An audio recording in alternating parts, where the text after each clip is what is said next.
ঢাকা আগে বিক্রি করতাম 4-5টা জেলায় আমার নামে চলতো। ডাহা গুলিস্তান যে বিক্রিটা করতাম রে, হাই হাই লাখ লাখ টিয়া মাসা বাহরে দিছে। কোন সভাপতির বোঝা যায়, দেখি কি করন যা।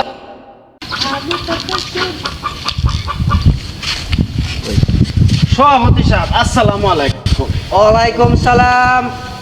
শুনলাম বলে চাকরি পাওয়া যায়, তাই একটা আছে যোগ্যতা তো আছে। আগে ঢাকা বিভিন্ন রাষ্ট্রের মধ্যে আগে নেতাগিরি হতাম। আইডি কার্ড আছে, জন্ম নিবন্ধন আছে, আছে তো রাখিয়া দিছে, চাকরি দেওয়া যাবে।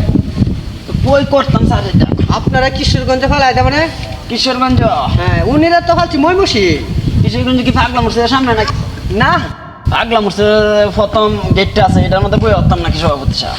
না, এই জায়গা তো আপনার একটা নির্দিষ্টভাবে জায়গা দেওয়া হবে।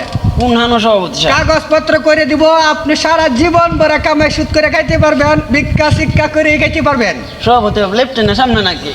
আর কেন আপনি কি লেফটেন্যান্ট যোগ্যতা? এখন বর্তমানে যারা ভিক্ষা করে ওরা কোনো লেফটেন্যান্ট যোগ্যতা নাই, এমপি মন্ত্রীর সামান্য একটা যোগ্যতা। না না সভাপতি সাহেব, এটা এমপি মন্ত্রী সামান্য যোগ্যতা লই এটা তো আপনি কি করেন? দেন আপনি যেটা ভালো মনে হয়। আচ্ছা ঠিক আছে, ওরে ভালো জায়গায় একটা চাকরি পুষতে দিতেছে। তো যাই সভাপতি সাহেব।